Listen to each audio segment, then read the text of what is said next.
평안하셨습니까? 네. 주일 예배 후에 요즘 그 구약 성경 개관을 하는데 지난주에 우리가 창세기가 끝났습니다.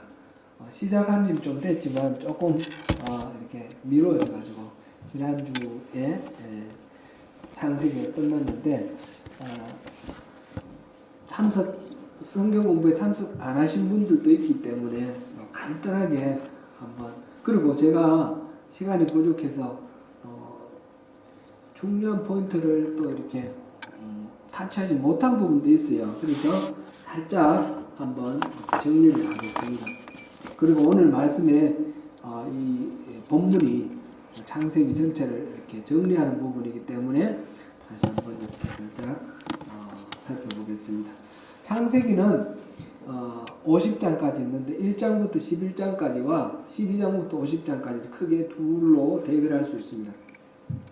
앞부분은 4개의 사건으로 이렇게 기록되어 있고 뒷부분은 4명의 족장의 이야기가 기록되어 있다. 이렇게 이해를 하면 되겠습니다. 창세기 앞부분에는 세상의 기원이 언급되어 있습니다. 우주의 기원, 땅과 또 만물들의 기원, 그리고 무엇보다도 특별히 우리 인간의 기원이 거기에 담겨 있습니다. 세상 만물은 다 하나님의 뜻에 따라서, 계획에 따라서 하나님의 의도대로 창조되었고 하나님께서는 그것을 보시고 보시기에 좋았더라 라고 평가를 하셨습니다. 하나님이 창조하신 피조물 가운데 하나님의 형상대로 지음받은 피조물은 사람, 인간이 유일합니다. 하나님의 형상대로 지어졌다는 말은 무슨 뜻입니까? 하나님처럼 영존하신다, 불멸 존재다, 그런 뜻인가요? 아니면 전지하거나 전능하다는 뜻인가요? 그런 뜻이 아니겠죠. 필립 야시는 이 하나님의 형상대로 지음받았다 이 말의 의미를 거울로 비유를 해서 말했습니다. 우리 사람을 보면 하나님 자신을 연상하게 하는 그런 것이 드러난다, 이렇게 표현을 했습니다. 하나님이 지으신 인간은 하나님이 지으신 그 에덴 동산에서 서로 사랑하면서 살았습니다. 이것이 가정의 시작이었고, 그리고 하나님을 만나 친밀하게 교제하면서 예배하였습니다. 그래서 에덴 동산에서 그 사람은 교회의 시작이었습니다. 하나님께서 주신 이 땅을 하나님의 명령대로 다스렸습니다. 신성한 노동의 시작입니다. 이때 온 세상은 다 사람을 통해서 하나님이 다스리시는 하나님의 나라였습니다. 이렇게 창조되어 하나님으로부터 무한한 복을 받았던 이 인간은 거기에 만족하지 않고 하나님하고 같아지려고 선악을 알게 하는 나무의 실과를 따먹었습니다. 이것이 하나님과 같아지려고 하는, 그래서 더 이상 하나님으로부터 공급받는 은혜와 여러 자원들, 그것을 끊는 그런 결과가 되었고 하나님과 단절이 되었습니다. 이것이 바로 타락입니다. 타락의 결과로 죄가 물밀듯이 세상에 들어왔고 가인이 동생 아벨을 죽임으로써 이렇게 살인이 시작된 그런 것이, 그런 죄가 이렇게 시작이 됩니다. 그리고 사람들은 불순종의 길로 갔고 죄는 점점 강도를 더해갔습니다. 하나님께서는 사랑하는 사람들, 사랑하는 세상들을 그대로 둘 수 없어서 홍수로 그 죄를 심판을 하고 노아와 그 가족들을 통해서 새롭게 창조를 하셨습니다. 노아의 가족만 방주 안에서 구원을 받았고 하나님은 아담을 창조하셨을 때 주셨던 그 복을 노아에게도 주셨습니다. 노아의 자손들도 세대를 내려갈수록 다시 그 타락의 길로 갔습니다. 하나님은 사람들이 힘을 모아서 바벨탑을 쌓고 하나님께로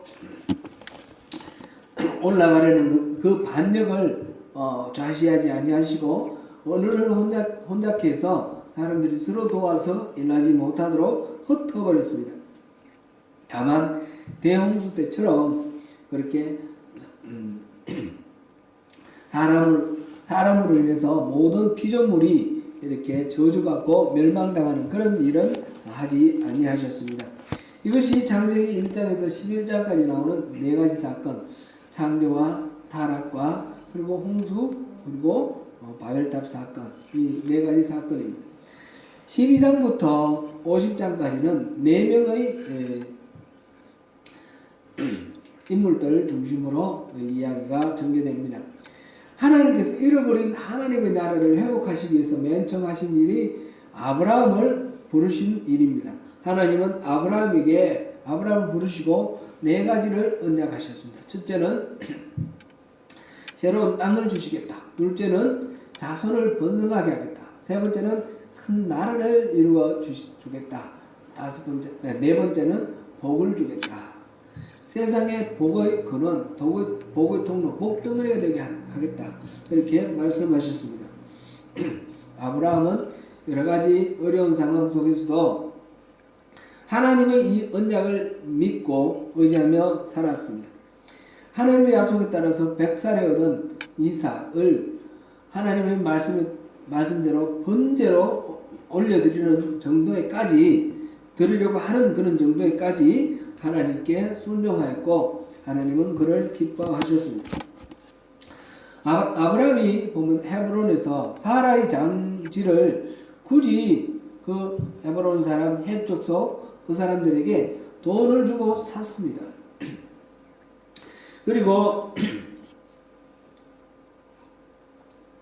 늦게 얻은 아들 이삭의 아내를 그 가나안 땅에 있는 여인 중에서 취하지 아니하고 굳이 자기 형제에 있는 그 하란 땅, 바단 하란 땅에 나홀의 집에 보내서 그 이삭의 신부를 데려오게 했습니다. 이러한 것들 막벨라굴을 굳이 살려고 하거나 아들 이삭의 아내를 굳이 동족에게서 데리고 온 것은 다 하나님의 그 약속, 땅을 주시겠다, 그리고 자손을 번성케 하겠다. 이 가나안 땅은 죄로 가득한 땅이기 때문에 하나님의 약속을 계승하려고 하는 그러한 아브라함의 믿음의 표현입니다. 이삭도 하나님의 그 언약을 성실하게 계승한 사람입니다. 가뭄이 들어 애굽으로 내려가려 할 때 하나님께서 가지 말라 하시니까 그 가나안 땅에 머물렀습니다. 가나안 땅에 먼저 살고 있던 원주민들이 끊임없이 우물을 파면 빼앗고 그들을 핍박했지만 그 가나안 땅을 벗어나지 아니하고 그곳에 있었습니다. 이유는 이 땅을 하나님이 주신다고 약속하셨기 때문에 그렇습니다. 늙은 이삭이 하나님의 언약을 잊고 실수를 할 뻔했습니다. 그것은 어머니 태중에서 있을 때부터 에스와 야곱 쌍둥이 있는 중에 야곱을 통해서 언약을 계승하겠다고 하나님이 말씀하셨는데 겉으로 보기에 더욱 남자답고 씩씩해 보이고 용감해 보이는 이 에스의 마음이 빼앗겨서 에스를 장자로 삼으려고 했습니다. 야곱은 이름이 발뒤꿈치를 잡는 자 또는 속이는 자라는 그런 뜻입니다. 무엇이 귀한지 무엇이 귀하지 않은지 분별할 줄 모르는 그 쌍둥이 형 에스로부터 장자권을 팥죽 한 그릇에 샀습니다. 그리고 어머니와 공모를 해서 그 아버지를 속이고 장자에게 주는 그 축복을 훔쳤습니다. 자신이 저지른 속임수에 대한 값은 나중에 바다나란 자기 외삼촌 집에 갔을 때에 끊임없이 속이는 그런 그 외삼촌 라반에게 다 그 값을 치렀다 이렇게 말할 수도 있습니다. 그러나 야곱은 하나님의 언약을 계승해서 하나님의 큰 은혜를 입었습니다. 형 에스를 피신해서 도망갈 때 베델에서 하나님을 만났습니다. 다시 돌아올 때 야복강에서 하나님과 씨름하면서 결국 이스라엘 하나님을 이긴 자라는 그런 이름으로 자기 이름을 바꾸게 됩니다. 야곱의 아들은 12이 있었는데 그 야곱이 가장 총애했던 아들은 11번째 아들인 요셉이었습니다. 창세기는 요셉의 이야기를 가장 길게 기록하고 있습니다. 요셉은 아브라함, 이삭, 야곱과 같은 족장은 아니었습니다. 그러나 이집트에서 정리를 하면서 가뭄을 피해 피난온 온 가족들을 다 살리는 그런 귀한 역할을 했기 때문에 족장과 같이 취급을 하였습니다. 요셉은 아버지의 각별한 사랑을 받았지만 형들의 시기와 미움을 받았습니다. 형들은 그를 죽이려다가 노예 상인에게 팔아버렸습니다. 그 요셉은 이집트의 왕 바로의 친위대장 보디발의 가정총무가 되었다가 그를 유혹하는 보디발의 아내를 거절한 대가로 억울하게 감옥에 갇혔습니다. 그 감옥에서 왕의 두 신하를 만나서 그들의 꿈을 해몽해주고 그것이 계기가 되어서 왕의 꿈을 해몽하면서 이집트의 그 위기를 구해내는 그런 총리가 되었습니다. 그때 양식을 구하러 온 형들을 만나게 되었고 그들을 시험하는 과정을 거쳐서 나중에 온 가족을 이집트로 불러 함께 살게 되었습니다.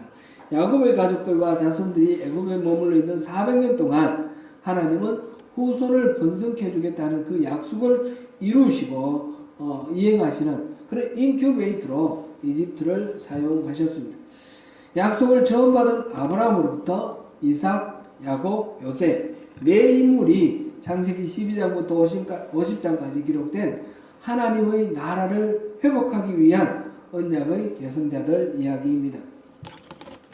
창세기 이야기는 여러분들이 너무너무 잘 알고 있는 그런 내용인데 우리가 다시 한번 이렇게 그 이야기 흐름을 짚어보면서 여기서 오늘 우리가 주목하고 싶은 부분은 요셉 이야기입니다. 요셉의 형들은 가뭄으로 인해서 온 가족이 굶어 죽게 되었을 때 식량을 구하기 위해서 애굽에 갔습니다. 요셉은 자기 앞에 무릎을 꿇고 엎드려서 양식을 사게 해달라고 부탁 간청하는 그 사람들이 바로 자기의 형들인 줄 알았습니다. 그리고 어릴 때에 자기가 꾸었던 그 꿈이 생각이 났습니다. 요셉은 꿈의 사람이라고 하는데 꿈을 이루기 위해서 노력했던 사람이라고 그렇게 보면 잘못된 오해입니다. 하나님 주신 꿈을 하나님의 그 뜻을 그 형들을 바라봤을 때 이게 그거였구나 그렇게 알게 되는 것입니다. 형들인 줄 알게 되었을 때 이 요셉은 모든 권력을 다 갖고 있는 사람이기 때문에 그 형들과 즉시 화해할 수도 있고 신하들을 시켜서 전부 죽여버려라 해서 복수를 할 수도 있었습니다. 그러나 요셉은 그렇게 하지 않고 형들을 다시 돌려보냅니다. 꿈이 두 개가 있었지 않습니까? 첫 번째 꿈이 있었고 첫 번째 꿈은 이루어진 것 같고 두 번째 꿈은 그 부모가 같이 만나는 그런 꿈입니다. 그래서 그 형들을 그냥 보내면서 시험을 합니다.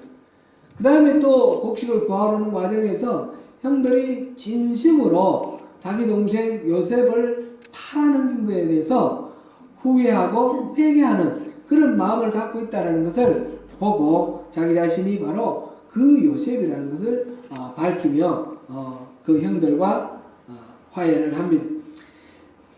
애국 최고의 권력자가 된 이 요셉이 바로 눈앞에 있는 것을 바라봤을 때 형들은 이 요셉이 자기들에게 복수를 하지 않을까 두려움에 떨게 됩니다. 그래서 창세기 45장 4절부터 8절까지를 보겠습니다. 창세기 45장 4절부터 8절까지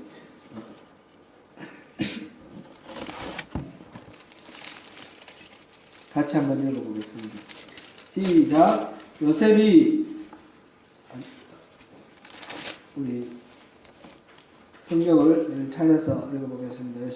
45장 4절부터 8절까지입니다. 시작. 요셉이 형들에게 이르되 내게로 가까이 오소서. 그들이 가까이로 가니 이르되 나는 당신들의 아버지니 당신들의 고백한 자라. 당신들이 나를 이곳에 팔았다고 해서 의심하지 마소서. 한탄하지 마소서. 하나님이 생명을 구원하시려고 나를 당신들보다 먼저 보내셨나이다.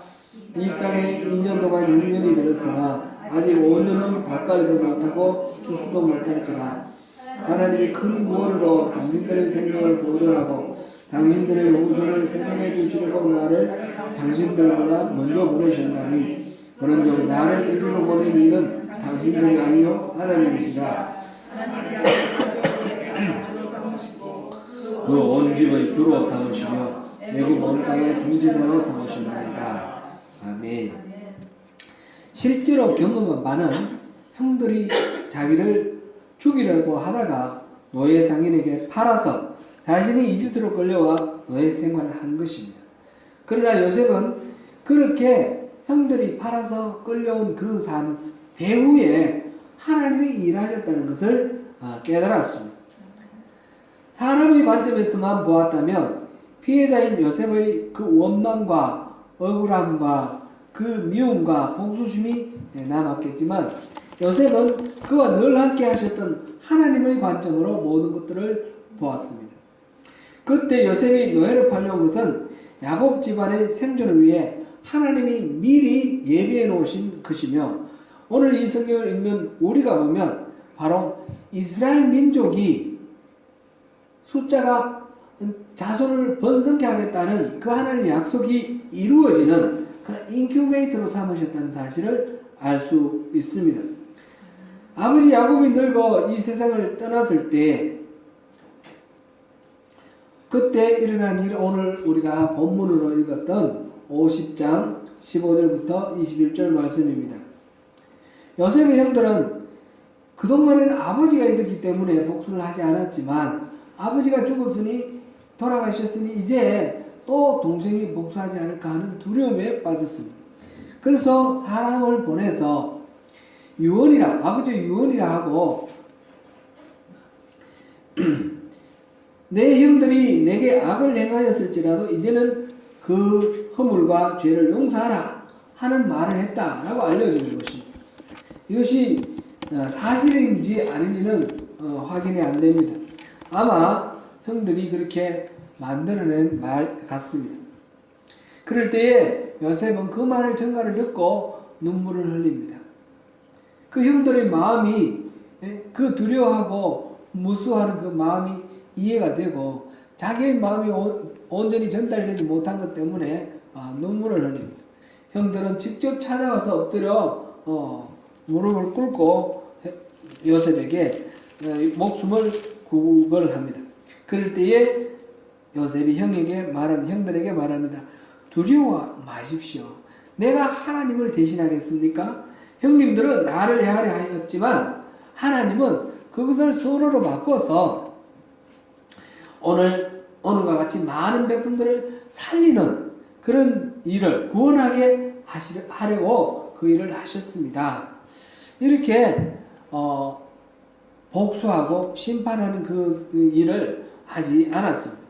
창세기에 등장하는 첫 번째 인물 아담과 하와는 선악을 알게 하는 나무의 실과를 따먹어서 그 선악과 곧 눈이 밝아져 하나님과 같아진다. 그 말, 선악의 기준이 더 이상 이제 하나님께 있지 않고 자기에게 있는, 그래서 자기가 심판자가 되려고 하는 그런 일을 했습니다. 그 창세기의 마지막 인물 이 요셉은 자기가 충분히 복수할 수도 있는 그런 상황이지만 그 배후에 일하신 하나님의 관점을 가지고 심판자가 되는 것을 스스로 내려놓았습니다. 요셉은 오늘날 심리학자들이 말하는 대로 따지면 역기능 가정의 피해자입니다. 아버지의 극심한 편애와 형들의 시기, 분노, 미움의 희생양이 되었습니다. 사실 따지고 보면 이 요셉만 그런 것이 아닙니다. 그 형들 전부 다가 그럴 뿐만 아니라 아버지 야곱도 그 아버지 이삭으로부터 편애를 당하면서 피해자였죠. 그리고 그 야곱의 네 부인 모두 다가 그 중에 라헬만 사랑을 받았고 레아나 실바나 또 빌하는 사랑을 받지 못하고 자녀를 낳은 그런 엄마들입니다. 그런 엄마들의 아들인 요셉의 형들도 다 말하자면 엮이는 가정의 피해자들입니다. 아버지로부터 부당하게 차별대우 당하고 요셉만 좋다 그러고 베냐민만 좋다 그러고 다 그 위의 자식들은 전부 남들처럼 그렇게 대우를 했습니다. 엮이는 가정의 그 피해로 따지면 이들 모두 다가 피해자인데 이렇게 심리학적으로 따져서 피해자의 관점으로만 보면 하나님이 하신 일은 아무것도 없을 것입니다. 그런데 거기에서 요셉도 나오고 거기에서 이 왕족 이스라엘의 왕족인 유다도 나오고 그리고 제사장 지파인 레위도 나오고 12지파 이스라엘의 12지파가 다 나왔습니다. 요셉이 노예 상태에 있을 때에 억울하게 감옥에 가게 됐는데 만약 요셉이 감옥에 가지 않았으면 더 큰 어려움이 있을지도 모릅니다. 감옥에 간 것은 오히려 그 끊임없이 유혹하는 보디발의 아내로부터 보호를 하고자 하는 보디발의 배려였던 것으로 그렇게 이해가 됩니다. 안 그러면 죽여버리죠. 그렇게 감옥에 갔기 때문에 왕의 신하들을 만났고 나중에 왕을 만나고 총리가 되는 그런 계기가 되었습니다. 노예 상태보다도 더 억울한 그런 감옥생 노예가 감옥에 빠지는 그런 더 억울한 그런 고난 끝에 더 큰 고난 바닥인 줄 아는데 지하로 내려간다 그런 말을 요즘 하는데 그렇게까지 더 큰 고난에 빠질 때에 우리가 그것으로 인해서 좌절할 필요는 없을 것입니다. 사람의 눈으로 봤을 때 이 사람 피해자의 관점으로 봤을 때는 억울함과 분노와 원망만 남겠지만 그 모든 일들을 행하시는 하나님의 관점에서 봤을 때 그것을 통해서 하나님이 하시려고 하시는 다른 계획이 예비되어 있을 수 있는 것입니다. 우리는 바로 하나님이 내게 주어진 이 일들을 이 고난을 통해서 무슨 일을 하실 것인가 그것을 살펴봐야 되겠습니다. 사랑하는 성도 여러분, 여러분들의 삶에는 어떤 어려움이 있습니까? 모든 것들이 형통하십니까? 힘든 일이 있으십니까? 억울한 일이 있으십니까? 하나님이 뭔가 응답을 해주셔야 될 것 같은데 응답해 주지 않는 그런 답답함이 있으십니까? 그럴 때 우리가 피해자의 시선이 아니라 하나님의 관점으로 하나님이 어떤 계획을 하실 것인가 하나님을 주목하는 그것이 필요합니다. 이것이 바로 믿음입니다. 히브리서 11장에는 이른바 믿음장이라 하는데 수많은 믿음의 선진들이 소개되고 있습니다.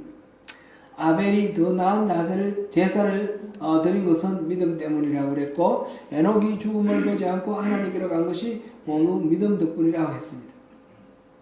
노아가 마른 땅에 방주를 만든 것도 믿음 때문이라고 했습니다. 사람들이 산에다가 방주를 만드는데 얼마나 조롱하고 그것이 무려 120년이나 걸렸다고 하는데 얼마나 많이 바보 취급하면서 비난을 했겠습니까? 사람들의 관점에서 나름대로 타당성이 있었지만 노아는 사람들이 말하는 그 합리적인 근거를 보지 않고 하나님의 말씀, 하나님의 약속의 말씀을 듣고 거기에 순종했습니다. 믿음은 하나님을 신뢰하고 자기의 인생을 거는 것입니다. 아브라함도 우리가 본 것처럼 그렇게 하나님의 말씀에 전적으로 신뢰하였습니다. 모세 또한 애굽의 왕조로서 부귀를 누리기보다는 하나님의 백성과 함께 고난받기를 선택하였고 왕이 노할 것을 무서워하지 않고 백성들을 이끌고 홍해를 건넜습니다. 다 하나님을 신뢰하는 믿음 덕분이라 할 수 있겠습니다. 그 밖에 기생 라합이나 사무엘, 선지자 이루 말할 수 없는 많은 사례가 있다라고 히브리서 기자는 말하고 있습니다. 근데 그 믿음이 무엇인가를 히브리서 기자는 11장 1절에서 이렇게 정리하고 있습니다. 11장 1절 같이 보겠습니다. 시작. 믿음은 바라는 것들의 실상이요 보지 못하는 것들의 증거니. 아멘. 바라는 것들이 실상이라는 말은 무슨 뜻입니까? 내가 상상하고 원하고 기대하는 것을 강력히 바라고 기도하면 그것이 반드시 이루어진다, 그런 뜻입니까? 그런 뜻은 아닙니다. 그것은 자기 확신이고 자기 신념이며 최면입니다. 내가 원하고 내가 바라는 것은 나로부터 온 것입니다. 이것은 성경이 말하는 믿음이 아닙니다. 그것이 아니라 하나님을 신뢰함으로 인해서 하나님이 말씀하신 말을 내가 바라고 소원하는 것입니다. 다시 말씀드리면 성경의 기초에서 하나님께서 말씀하신 약속을 주신 것, 예수 그리스도께서 허락하신 것, 그것을 바라고 바라는 것입니다. 그래서 우리는 신앙을 가지게 되면 이제는 더 이상 옛날 사람과 다른 딴 사람이 된다 그랬습니다.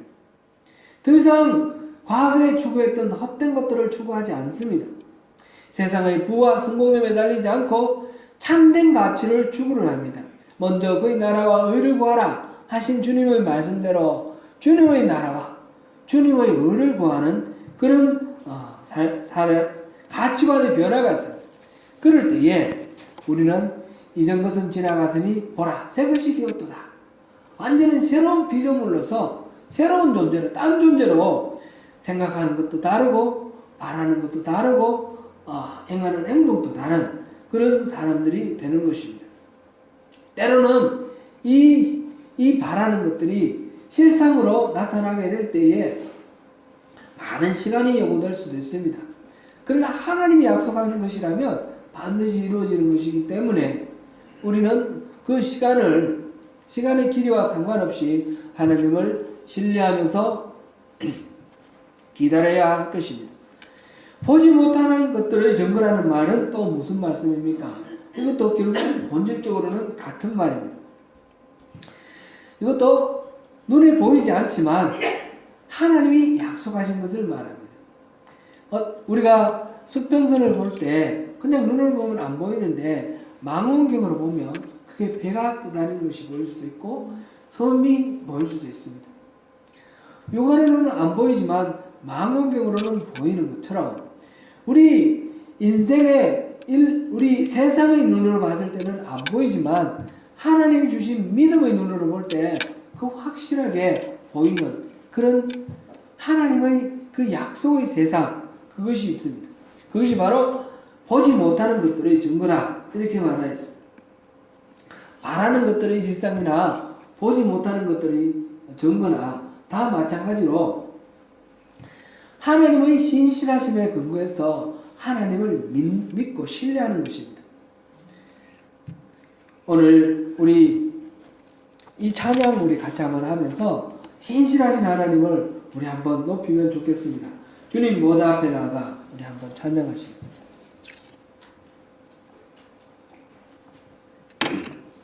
주님 보좌 앞에 나아가 참된 안식과 기쁨 나 누리겠네.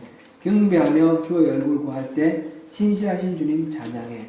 기도 들으시는 하나님 폭풍 속의 내 등불 내 노래시라. 주의 날개 아래서 내 맘 쉬리니. 신실하신 주님 찬양해. 평화 내려주신 하나님 나로 고통받는 자를 위로하게 하소서. 나의 평생에 주의 사랑을 전하리. 신실하신 주님 찬양해. 신실하신 주님 찬양해. 우리 주님 보좌 앞에 나가 함께 찬양하시겠습니다.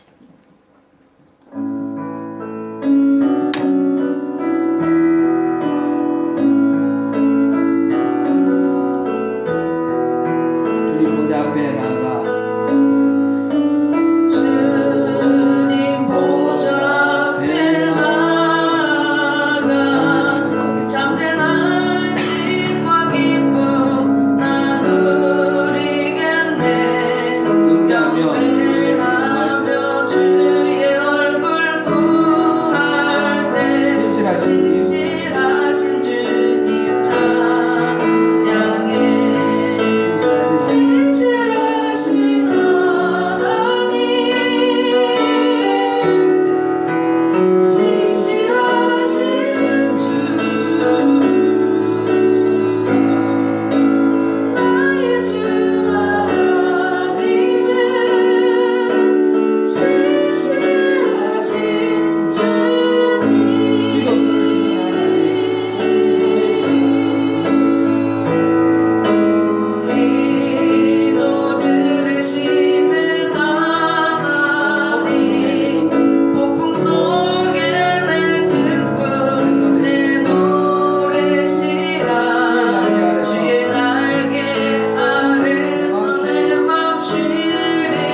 사람과 전혀 다른 딴 사람이 된다는 것입니다.